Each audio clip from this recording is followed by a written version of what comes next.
Babies, of course, have a mind and a life of their own. They don't know anything yet. So it is up to us to ensure that we are leading them in the right direction. But imagine if you are a mom for the very first time and you just find yourself at the deep end. You don't know what to do. Your baby is having issues of discomfort, crying, lack of sleep. Where do you start? Nurturing Moms is a platform started by Shiro, who decided, you know what? I can fill this gap. Why? Because she's got a background that really seeks to help moms out there, and she's here looking lovely as ever. Shiro, come out here, honey. Hi. Hi. You look lovely. How you doing? Good to see you. Good to see you. It's a pleasure. Have a seat. All right, Shiro. Shiro, you're a mom of 2. I am. Yeah. Tell me about your babies. What are their names? I have Zach, who's 5. Yeah. And Zoe's 3, so just nice. Perfect age right now. Yes, yeah? Lovely. They're discovering everything. Around, come and do this and do that. They understand it's sleeping time, so it's a nice age. Right. Very inquisitive. Okay, having Zach, and before even Zach came into the world, were you worried as a mom, being a first-time mom? Yes, I was a little bit worried, but I think because I had I'm a nurse, so because of that background, I felt, you know what, I can do it. But you realize, even if you have a medical background, you even worry more. Yeah. You think of the worst thing that can happen. Someone's coughing and you're like, oh my God, maybe he has pneumonia or something as serious as that. And usually it's just, you know, nothing as serious. Yeah. It was a good experience. I enjoyed it. I had the right support system around me, which is so important when you have a newborn. Whether it's your 2nd, your 3rd, and your 4th, you need the support around you. All right. Looking at, of course, the fact that there's a lot of new moms, and there is a lot of information out there right now. Yeah. But I feel like it might be a lot, too much even. If you are a new mom and you're feeling a little bit overwhelmed, what is the first thing you need to do? The first thing you need to do is go and see an expert. Okay. Okay? Sometimes I usually say, put your phone down, stop going on Google. Because you look at Dr. Google, you put in your symptoms and you're told, you know what, you have cancer. Yeah, or you have HIV. It's and you're thinking, what? Yeah. Just put down the phone and go and see an expert. Sometimes, and why Nurturing Moms came to fill the gap is because there's so much of the science, the medical part about pregnancy and labor and the first few months when you have your baby. Yeah. But then you forget, you know, the little things about your nutrition, what do you need to do to prepare for labor, other than, you know, you're listening to your baby's kicks and things like that. There are things like positioning, what you should eat, different exercises that you should do. So we come to fill that gap. Yeah. Many times moms are in the doctor's clinic and they're waiting for 45 minutes to an hour for their turn to go in to see the doctor. And they have a list of questions that they know. When I get in there, I'm going to ask the doctor this, I'm going to ask this, and I'm going to ask that. By the time you're going in to see your doctor, you're so tired and frustrated that, oh my gosh, I've been out here for an hour, forgetting all the questions that you had to ask this doctor. So we come in to fill that gap and say, you know what, we'll answer those questions for you that you have regarding your baby. What should I eat? What are the exercises I should do? Yeah. What can I do to prepare myself effectively for labor, delivery, and the first 3 months after your baby comes? Okay. Yeah. Let's talk about that, being prepared as a new mom. So there are certain things that you must do before the baby arrives. There's things that you must do just actually when you're about to give birth and while you're still in hospital or giving birth, and there are definitely things you have to do after. What are some of the things that a new mom must pay attention to before she goes into labor or before her due date in terms of planning? In terms of planning, Kobe, I'm so passionate about this. Yeah. You've got to attend a childbirth class. You've got to get the right information from the expert to tell you this is what labor is all about. This is what you should expect when you're going into labor. If you are planning for a cesarean section, because there are times you have no choice, you have to go for a cesarean section, especially if it's a mother's illness or there's something wrong with your baby. This is what you need to plan for. You are better off when you have planned, you've gotten the right information, and you know what to expect. You might as well have an idea of what to expect, then just sit there and wait for the day when labor comes and you're panicking. You know, the more informed you are, the less anxious you are, the more prepared you are, the calmer you are. Right. Yeah. Okay, amazing. Now, I'm an auntie, which is a fantastic thing. Good. Yeah, so my sisters have both had babies. One of the things I've seen, and even my best friend, is just before they went into labor or just before they went to hospital, there was this nesting period where my sister was cleaning while in labor. I was like, what are you doing? Yes. And there's something, apparently she told me, it's psychological and it's also physical, it happens. What is the nesting period? Imagine it's so normal. Really? Yes, and that's one sign that tells you, you know what, you are so close to labor. Okay. You just feel, if you had done your laundry and washed all the baby's clothes, that day you just decide, you know what, there's dust that's collected somewhere. They need to be put back in the washing, washed, ironed, and put back in the cupboard. You're right. I found you have a burst of scrubbing. energy. Yeah. You have so much energy, and then soon after that, your labor tends to start. Because you've been active and things like that, and you're like, okay, fine, settle down. Your labor tends to start soon after that. It could be a day, it could be two, but it does happen. I think it's a sign from God. Yeah, absolutely. He's giving you this beautiful gift. He must drop a hint of here we go. Yeah. Looking at, of course, the most controversial thing, I think, when it comes to childbirth, making the decision to go from natural to C-section or to decide between the two. It is so difficult, I hear, for new moms to decide what avenue they want to take. Talk to me about this. How does one decide as a new mom? Should I go natural? Should I have a C-section? The best thing to do, Kobe, if you can, go natural. Okay. Absolutely go natural. Really? Yes, because if you choose a cesarean section, and I call it cesarean section on demand, you just decide, you know what, I don't want to go through labor. You are postponing the pain and choosing to have the pain after you have your baby. You'd rather have pain, yeah, than when the baby comes, there's no pain, as opposed to no pain, and then the baby comes and it comes with a lot of pain. Oh, wow. Those who recover from a cesarean section say that, you know what, if I had the option, I'd do a normal birth. Yes, it's really, really painful. And the recovery is so much longer. Because it's surgery. It is a serious abdominal surgery. They cut through like 3 layers just to get to your baby. So even the healing process takes a long time. You've got to heal all the... So the outside scar may be healed, but internal healing can take a longer time. Wow. There is a lot of misconception surrounding natural birth. A lot of women feel that they muscle-wise, they won't go back to their natural form. A lot of people feel that they won't be able to satisfy their husbands or their partners afterwards.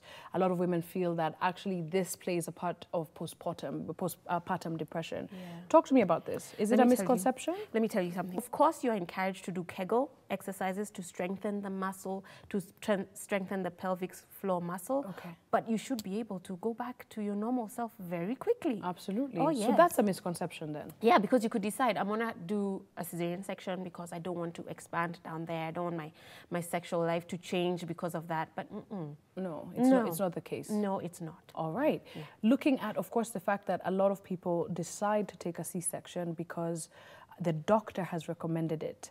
The OB-GYN says, listen, you might be weak, this will just be very quick. And there is some controversy surrounding that issue as well in terms of just hospitals wanting to cash in. Yeah. Talk to us about this. It's so sad. Yeah.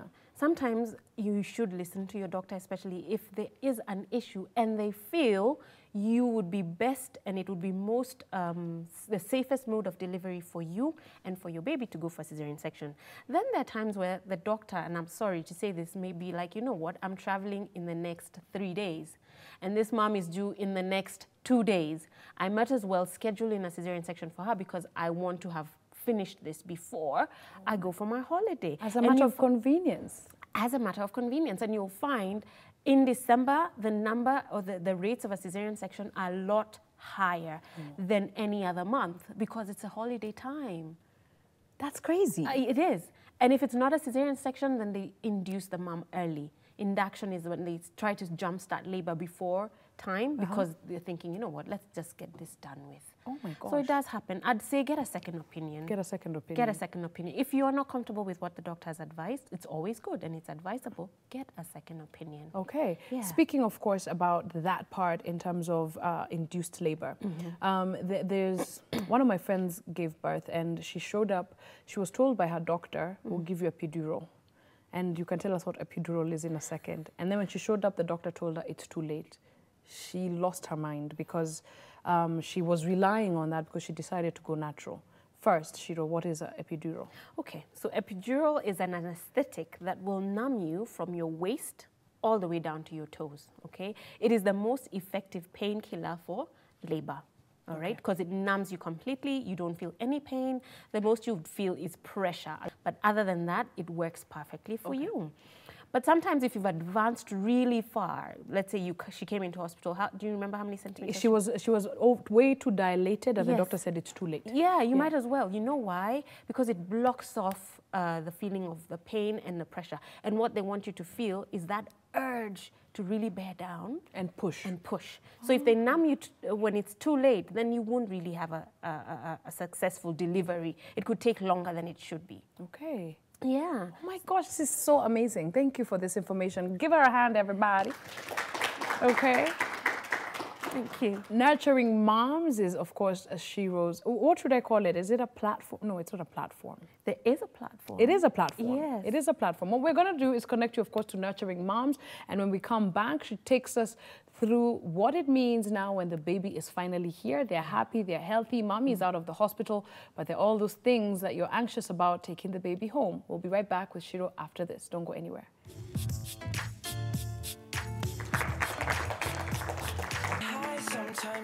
I love that song. Yeah, I'm a believer. Justin Bieber. Thank you, DJ D. All right, everybody, we are back this morning talking to new moms, new dads, new people with new babies in their lives. And if you don't have any of that and you're not concerned, guess what? One day you will. And so it's so important that you arm yourself with information. We are here with Shiro, who is a nurse by profession, but she started Nurturing Moms because she saw the gap. And there was a gap. Yeah. How have you been doing so far? Trying to fill that gap by giving the right information that regards to labor and delivery, breastfeeding, childcare. What should a mom know when she's getting into that stage of her life when it comes to parenting and being a new mom? So we try to fill that gap because they don't always get that information from their doctor or from the gynecologist. So we come to fill that gap of information. Right. Yeah. There's a lot they don't know that they need to know before they get there. Okay. You are by title, baby doula. A doula. A doula. Yes. What is a doula? Well, a doula, it's a Greek word that means another woman supporting another woman in labor. So in actual fact, you're a labor support specialist. You support a mom throughout her labor until her baby comes. Okay. Yes, and then there are postpartum doulas as well who support the mom once they go home. Okay. And are with the mom for the first 3 months, just supporting them. Can I ask you a technical question? I'm learning as with the rest of the audience and the viewers. What is the difference between a midwife and a doula? Thanks for asking. Yeah, I want to know. So the midwife really focuses on the birth and catching the baby. Oh, okay. Doulas are in the art of birth. So a midwife really focuses on the science of birth. Has she progressed to a certain stage? How many centimeters? Is the baby's position right? And things like that. Okay. The doula focuses on the art, so gives the mother different positions that will help her cope throughout labor, comfort measures that will help her with the pain, different positions, should she put her leg up, should she squat, should she go on her fours to relieve her discomfort while in labor. Okay. There's a saying that says by John Kennell, if a doula were a drug, it would be unethical not to use it. I love it. And I love that. Because doulas really, it's like your painkiller. Yes, yeah? exactly. So you would not and need who can talk to you. Who will and talk ask you, to how you, are you doing? Who will care for you, who will massage you, who will give you, the support. She's your biggest cheerleader telling you know what, Kobe, you are already doing this because you're thinking, oh my God, I can't do this. I'm tired. I'm in so much pain. I'm going to quit. And research has found moms who labor with a doula are more successful. They have a better and a more positive birth experience than those who do not have a doula. Chances of them going for cesarean section with a doula are reduced by 50%. Wow, really? Yes, because they don't give up. They know that person is there. And I always tell parents, I should be that experienced person in the room. So there's 2 of you laboring together. Introduce a doula into that dynamic. Exactly, whereby she's the most experienced person in the room. So she knows what's going on. Right. Most times midwives in the hospitals are busy. So it's not only you. There are 2 or 3 other moms who are in labor. Others are ahead of you. Others are just about to have a baby. You're probably just starting. Imagine they won't give you so much time. They'll come and check on you and know that everything's well. And they tell you, okay, Bado, we'll give you some time. Through that time, it's just you and your partner. If you have a doula, you're less anxious, you're less fearful, you know what to expect, you know what's going on. The doula helps to just coach you and tell you, okay, then I said this is what it means. Right. Okay, so don't panic, we're good. Okay, so that's what doulas do. That's fantastic. Yeah, so you can have a doula and you can have a midwife at the same time. That's great. All right. Now, looking at, of course, the fact that a lot of new parents, as new moms, they fear. And there is fear surrounding childbirth. You've never gone through it before. Historically, we know it's the most painful experience of anybody's life, the way it's just described, right? So a lot of people are quite fearful. Looking at, of course, the information that you need just before you go into labor or just before you have the baby, there are certain things that make these moms worry. It's, you know, is the baby sitting in the right position? Are they breathing properly? Is the dog especially when it's maybe emergency labor? There's just so much that you might not know. What are some of the things that you should know before your due date? Questions you should ask your doctor before the time comes, so that the day of, when things start happening, you're not blind. Yes. Especially when you're getting close to labor, for one, you need to know what are the danger signs. What should I be looking out for now as I prepare and wait for that time? And you know, for spontaneous labor, you don't know the time, the day, or the hour. You just are waiting.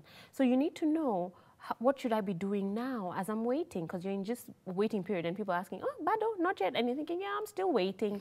You need to watch out and be sure that you can feel the baby kicking. Okay, so feel for the baby's kicks. Secondly, you need to be aware, how is your blood pressure? One of the signs that your blood pressure is really high is a headache. Okay, you can decide, today I have a headache, it's because I didn't drink water or I've really had a stressful day. If you're having a headache the next day, I would say please go and have your blood pressure checked. There is a risk of preeclampsia even in the third trimester.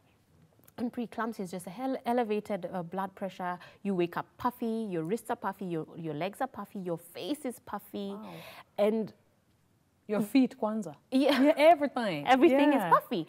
And you have blurred vision because of a pounding headache. That should take you straight to hospital. Really? Yes. Okay. You also need to watch out your vaginal discharge. Is it smelly? Is it clear? You should not be spotting by the time you're almost getting into labor. If you are, you just take yourself to hospital. If you are sick, you have a fever, let's say you have a homa that's leading to fever and chills and things like that, please go and see a doctor because you need to be probably be put on antibiotics. Any infection may lead to early labor because your baby just feels, you know what, this environment is not safe anymore. I feel unsafe and it might trigger labor. Okay, so those are some of the things that you need to be looking out for as you're preparing for labor. The other thing you need to do is try to get rid of the fear. If you're going into labor fearful, then it makes everything a lot more difficult for you. Yes, it's a cycle called the fear, tension, pain cycle. When you're in labor, if you are fearful, you're tense. So you're like, oh my God, I'm so scared. And the more tense you are, the more pain you have. And the more pain you have, oh my gosh, the more fearful. So it's a vicious cycle. So one of the ways to eliminate the fear and ensure you have no fear when you're going into labor is get the right information. Learning new things on this show every single morning. Remember to log on to our social media platforms where we'll give you a lot of that information there. Follow us on Twitter, Facebook, and of course, Insta. Now, the baby is here. Congratulations. You've gotten the flowers, the cards, the visitors are piling in. And you're even more anxious than you were before because now you're holding this little life in your arms and you don't know much because the baby won't breastfeed. The baby is crying. The professionals around you seem to know so much more than you do. It happens. What do you do when you're sitting in that hospital bed or in your home bed if you've had a home birth? What do you do if you're feeling like I don't know anything? Ask someone to come and help you. Ask for the right support. And there are some hospitals here that have a lactation expert who will help teach you how to position yourself, how to position the baby, how to hold your breast, so that you know you can be able to breastfeed, things to do and things you shouldn't do. It usually happens that the support you get in hospital with your breastfeeding sets the journey for you. Yes. So if you get good support in hospital, then even as you go home, then you have an idea and you're confident that you know how to breastfeed your baby. Because it's natural. You think it's natural. That, you know, you bring the baby to the breast. For the mom, they know, I just whip out my breast and I breastfeed you. But there's a technique and there's a skill that needs to be learned and needs to be taught so that you can have a pain-free and happy breastfeeding journey. All right. We are so many Kenyans and so few nurses and doulas and midwives. So a lot of the new moms will miss out on this. They'll just be sent off home. The baby has not latched. She's anxious because her newborn hasn't drank any milk. They're hungry, so they're crying a lot. They're not going to the bathroom. It happens to too many women. So in that kind of situation where you are home, your baby hasn't latched, the nurse who helped you, you didn't get it because all of that stuff. What do you do then? You know what? Even that's why I'm doing some of the videos that I do on YouTube, giving out free content for moms so that they can just click on a button and watch and learn. And I teach them for free. How do you position yourself for breastfeeding? What do you do? And how do you prevent any pain from happening? You know, because if you are having painful, bleeding, cracked nipples, then it definitely means you're not putting the baby to latch on correctly. I'll tell you, we've started an association, Kenya Association for Breastfeeding, and this was a brainchild for lactation experts, breastfeeding counselors, who realized, oh my gosh, these moms have no idea. And we want to be able to help them ensure that they know where to get this information. So this is a already registered association for breastfeeding counselors, lactation educators that you can call, because we have a website. You can call and somebody within your area will speak to you on the phone. If you can't be able to be helped on the phone, then that you'll be charged to get a home visit. But now there is help, and there is help out there. People are working very hard on that, aren't they? Because you realize these moms are suffering. Okay. Indeed, Shiro is right. She is on YouTube helping moms who are not able to access her here in Nairobi or access her services. We are going, of course, to share a little bit of that clip in the next couple of minutes. But for now, we take a very quick break. When we come back, show them what you have under there. Should I? Give me. Look what we have. We were going to bring a live one, all right? But we've decided... Here, enjoy. Look, all right. Yeah, we've tried babies on this show. No, doesn't work so well. All right, so this baby is going to be our teacher today. We're going to learn a lot: how to hold, how to feed, how to breastfeed, how to wean, all of that stuff. Okay, we'll be right back after this. Everybody, don't go anywhere. Thank you, Shiro. Yay! Yay!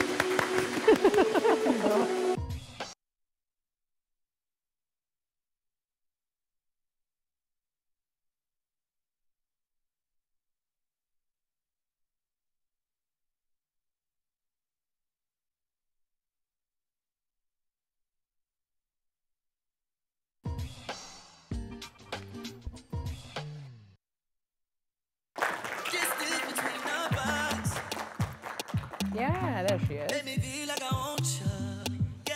DJ D, are you learning stuff here? You are? Can't wait. The day you decide to have a baby, I'm going to send Shiro to you. Yes, please. Yeah, I know. Can she change the diapers as well? Because I don't want to do that. You just want to be a fabulous mom. Don't worry, even Beyonce is changing her twins. Even Beyonce. Just be grateful. Thank you for joining us, Shiro, and thank you for bringing this stuff. We are, of course, going to have a moment where we'll take you through some practical techniques if you're a new mom, all right?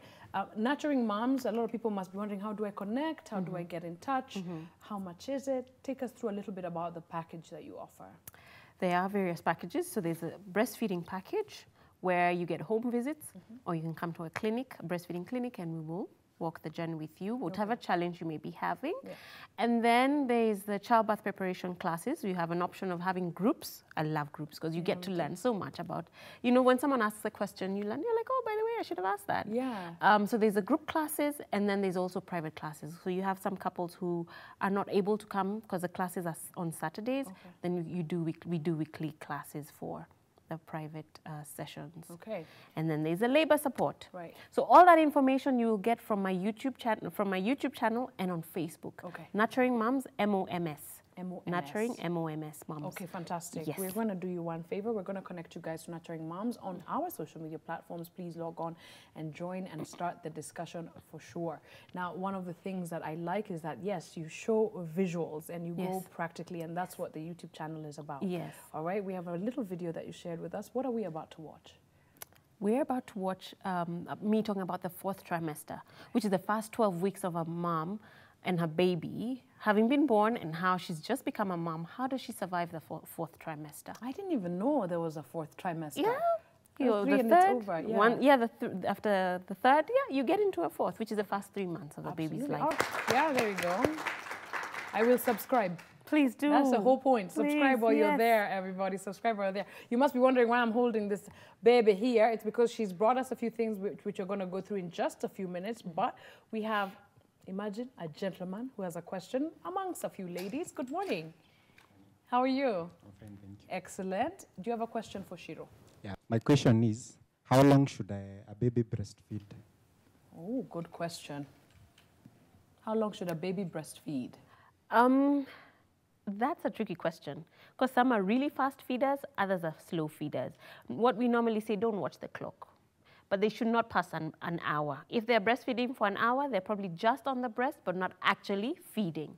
So within an hour, they should have gotten what they need. I thought he actually meant months. Did you mean months or? Oh, did you? Oh, okay. Okay. For how long? In terms of how many months should I be before you give them solid food? Oh, good. Okay, good question sorry. Too. 6 months is the minimum. Exclusively breastfeeding for 6 months, and then up to 2 years or however long a mom wants to breastfeed her baby for. I think that's a controversial one. Okay? This is what I say personally, and this is even like it's a global thing. If your child is going to school, carrying a backpack, can walk up to you and say, "Mami nipatie maziwa." Stop it. Stop it. It's too late. If your child walks and doesn't sit in a car seat, stop it. I actually breastfed for 2 months alone, imagine. Oh. But my siblings, please, Yeah. some of them are walking. All right. But the milk never spoils, so even if it's 4 years, it is fine. It's the discretion of the mom Yes. and the kid. It's a gift. Why Yes. not? I feel like do it however and whenever. Yes. We're going to have a breastfeeding show here. We need to, I think. Okay. All right. We have another audience member with a question. Good morning. Good morning. How are you? I'm fine. Go ahead, darling. My question to Shiro today is, after giving birth, does having a baby disform your body, your shape? Does it change anything? It changes a lot. You just get another form of beauty. Right? It does change. It changes your body. It's physically, you will definitely change. Your breasts may be a bit different. Pregnancy changes your breasts, so sometimes you'll get saggy boobs because of pregnancy, not necessarily breastfeeding, because people believe breastfeeding causes saggy boobs. It's the pregnancy hormones. Your stomach may be a little darker than it used to. You may have that linear, the line. There's a dark line that forms. So your body does change. Yeah. But it's another form of beauty. You have just birthed a baby. Absolutely. Is there a way that you can get back that body you had? I mean, I get your point of where you're going with this. You're saying without exercising. Yes. You have to go back You to have the to gym. exercise. Yeah, you gotta go Yeah, back to and you gotta firm eat up. right.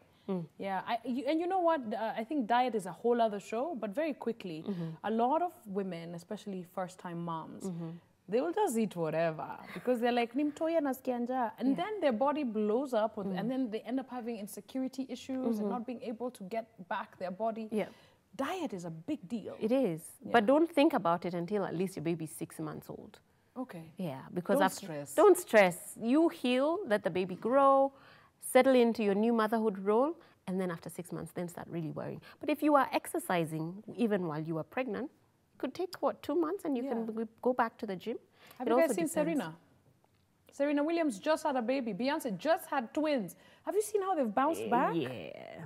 But those ladies, obviously you can tell their workout regime is on another level. Yeah. So imagine someone like you, very simple. You don't play tennis for globally.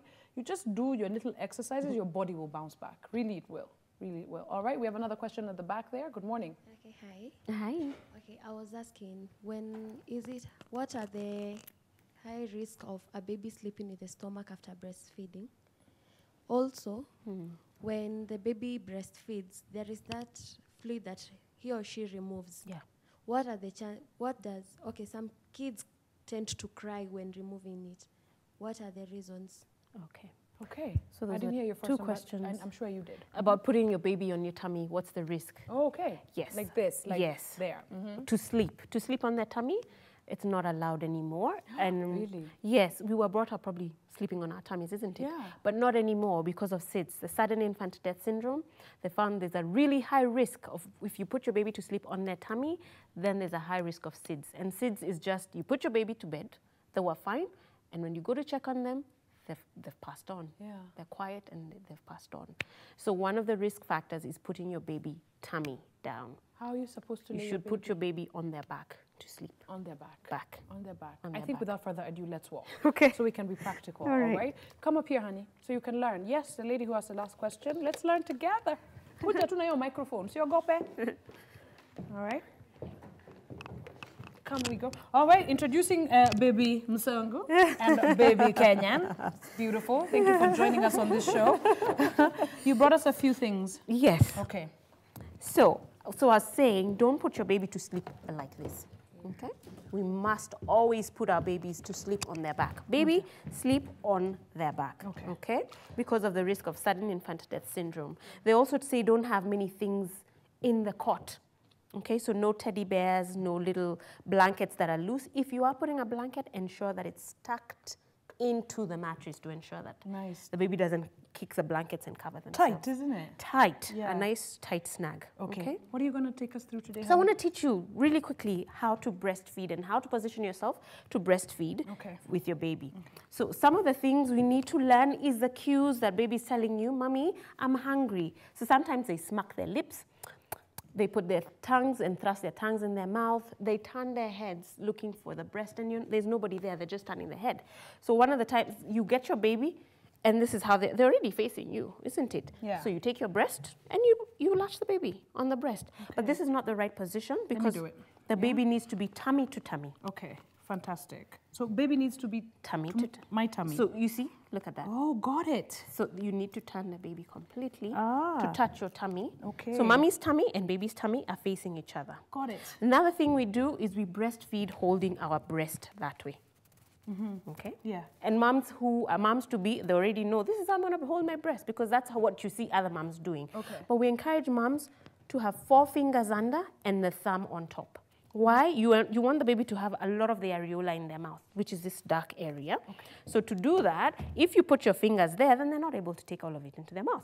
So put 4 fingers under, thumb on top, and then you hold your baby, wait for them to open their mouth nicely, and then you draw them close into the breast. Okay. So you find moms going this way, taking the breast to the baby.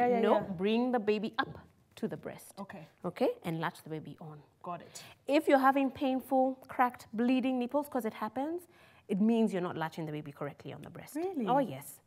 So you have to make sure they're munching on the areola and not on the nipple. That will be very painful. So when the baby's gums go for the nipple, something is off. Oh, yes. You've positioned them badly. Badly. So, and you know how you hold your baby and naturally they're facing this way? Yes. That will cause painful nipples. So ensure, because we don't eat like this.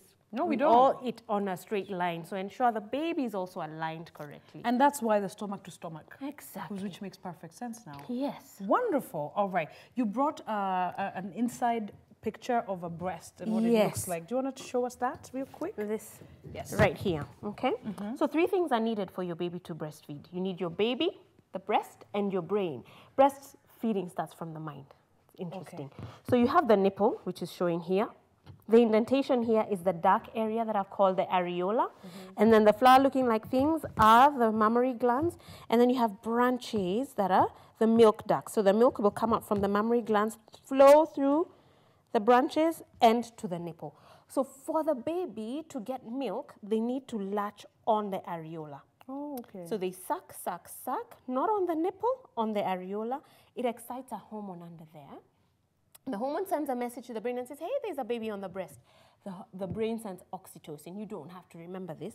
And it starts ejecting milk into the mammary glands and is released to the baby. I love nature. Yeah, isn't that amazing? It's beautiful. So to get the perfect latch will ensure that you also have milk all the time. Okay. If your baby's only using your nipple as a straw, then you'll have issues with milk production. That's how people say, oh, I don't have enough milk. You need to check your latch and ensure that they're latched on correctly. Okay, you brought a few other things here. Okay, I thought I'd show quickly the size of a baby's stomach because moms believe that babies are so hungry and they need to finish 100 ml of milk day 1. This is the size of a newborn stomach. That's your camera right there. This is the size of a newborn stomach. 5 to 7 ml, which is a teaspoon, is all they need to fill the stomach. A teaspoon? Yes, per feed. Really? Oh, yes. Oh my gosh. This is the size, okay? So moms believe, oh my gosh, I don't have milk. My milk hasn't come in. If you squeezed your breast and squeezed out milk and held a teaspoon here, that's all it will feel, and that's all the baby needs. Really? Yes, so this is the size of a newborn stomach. Wow. How old is that though? A day and 2 days. Got it. Yeah, Got it. first Got 2 it. days. Okay. Okay. So mummies don't cry. Mtoto wangu akuli. Yes. Ameshiba. Ameshiba. All right. Okay, a teaspoon is enough. Okay. Now, if you have inverted nipples, and these are nipples that are inward, okay? Yes. So not everybody has a nipple like my model here. Some Okay. people have really inverted nipples where the nipple is inside. In hospital, you'll be discharged with a syringe. So this is a normal syringe. They've just cut the front part, and then they put this inward, okay? So they use this to pull out that nipple. Oh my gosh. It's I quite see it. painful. Can you see Yeah, that? I can see. It's quite painful. And now there's something called a nipple puller. Which is less painful and invasive, If yeah? I did this for you, you'd be screaming. Do it. Yeah. I'm ready. Okay. I want to see. I want to feel it. So there's this. You lie. Yeah. On your boob. Imagine. I ain't. Can you imagine? Who's dispensing these things? Angalia, look at my cuff. Look at that. Imagine It is painful. It's painful on my arm. And Imagine when I on see my moms with this, I'm like, really? Like, who gave that to you? And you get a burn. It burns you because of all that friction. And Now they're feel the difference. they're actually pulling. Oh, that's gentle. So much more gentle. Toy. Move this on. Take that one. Oh, this is so much better. Yeah. This is actually so much better. And it's the same effect.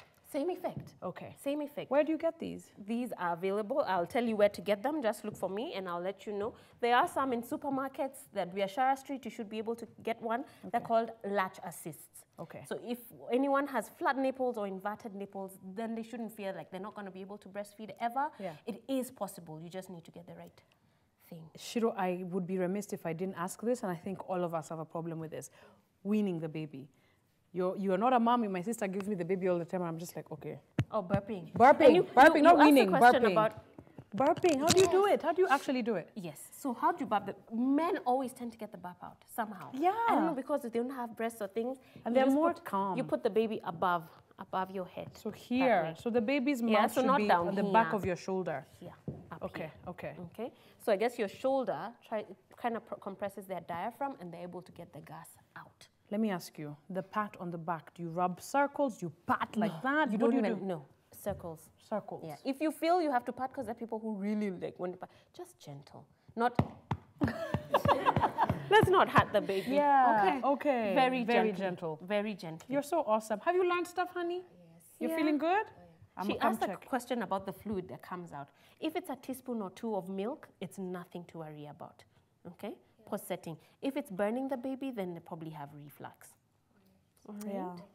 You're Give it up for Shiro, y'all. You're so awesome, darling. You're the best. You're the best. We are certainly going to have you back on the show because I see diapers here. I see some few bottles. And, of course, how to change a diaper is a big deal. How to send the baby to sleep and how to lay the baby is also a big deal. So this is only part 1. Oh, good. Part 2 and 3 will happen. Okay. All right. Thank you so much for being Thank here. you for having me. All right. If you are looking for Shiro, you're wondering how to find her, log on to our social media platforms. Nurturing Moms is out there and they're willing to come to you. Yes. All right. Very simple indeed. Right. For now, guys, midwives were given borders. It's so awesome. Yeah. So that they can access these areas. Yes. I